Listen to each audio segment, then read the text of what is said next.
Oh, hello people. Now let's talk about the signal transduction for Gibberellin. Gibberellin, uh, featuring the aileron layers. Now let's talk about this aileron layer. Now we have this thing is the seedling, and the seedling we have the embryo. The embryo is the thing that's gonna develop into a tree, and this one is the endosperm. It contains the nutrition like starch and other macromolecules that are broken down into nutrition for the embryo for growth and development. And this is the testa pericarp. It is just the covering of the embryo. I mean the endosperm. Now this is the aileron cells on the aileron layer. They do the work. Their function is to produce hydrolytic enzymes. Hydrolytic enzymes into the endosperm that convert from starch, for example, to glucose, for example, for the use of the embryo. And we know this because we know that the embryo secretes Ga into the endosperm Gibberellin because when we remove the embryo, degradation of starch and molecules does not occur. And we know that the embryo secretes something diffusible into the endosperm because when we put the embryo in close proximity with the endosperm, but not touching it, they do not touch each other, then degradation doesn't occur. And finally, we know that that substance, that compound, is gibberellin because when we introduce the endosperm into a solution of gibberellin, then degradation does occur. And so, in conclusion, in general, the embryo regulates its own nutrition intake by secreting Ga, gibberellin, into the endosperm, and the aileron cells will receive those signals and produce hydrolytic enzymes, typically alpha amylase, into the endosperm and to convert from starch to glucose, for example, that is going to feed the embryo. Now let's talk about the signaling pathway of the aileron cells here. This is the chart, the illustration from the textbook, but it's a little bit small, so I'll enlarge it like this. And let's go into it now. We know that the Ga receptor is on the plasma membrane because when we attach the Ga to a microbit that is unable to cross the membrane, the production of alpha amylase still occurs, so it means that the receptor is on the outside. Another evidence is that this is the protoplast. It contains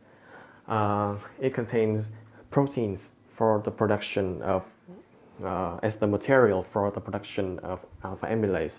And when we insert GA3 into it, nothing happens. So so the signaling does not occur inside these protoplasts.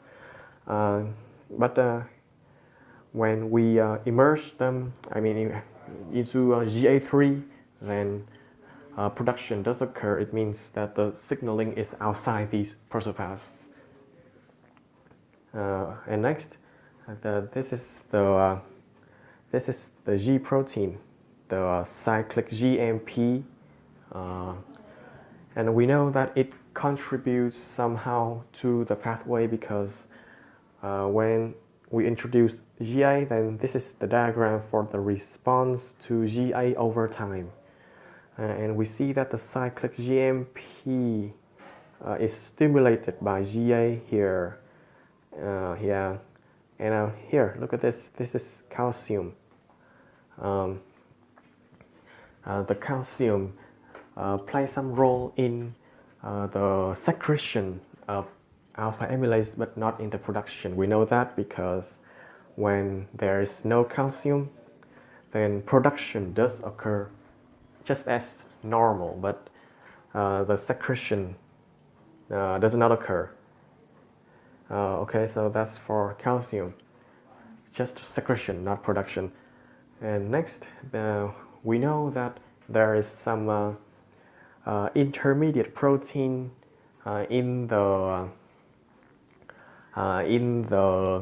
pathway here, because when we introduce some protein that competes with this protein in terms of activation of activity, then production does not occur. Actually, production is inhibited. So that is the evidence. And the activation of this protein is probably by phosphorylation, just like when we add the phosphate group to ADP to become ATP.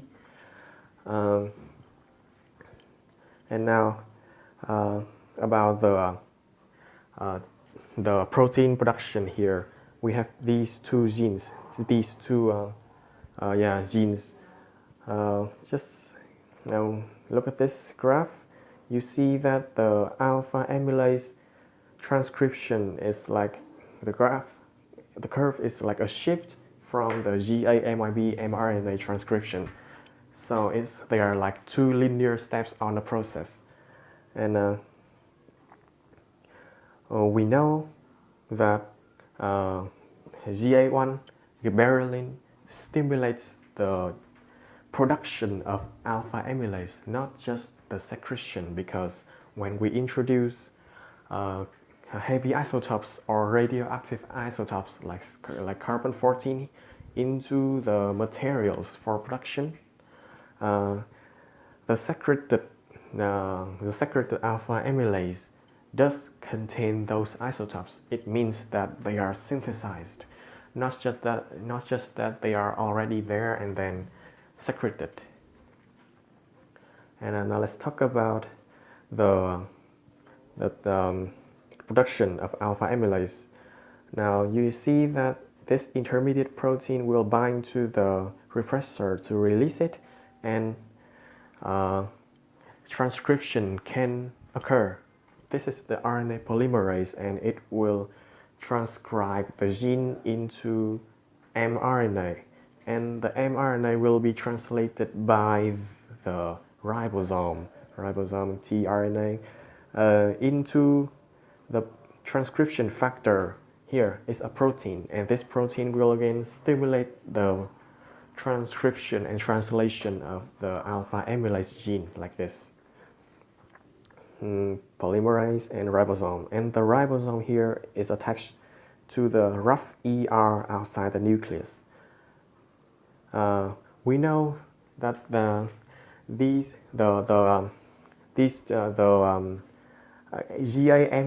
gene contributes to the process, because when we introduce the factor that inhibit translation, we see that GAMYB transcription occurs, but alpha amylase transcription, not translation, does not occur.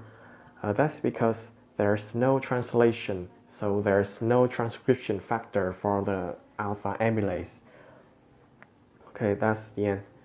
Thank you for listening.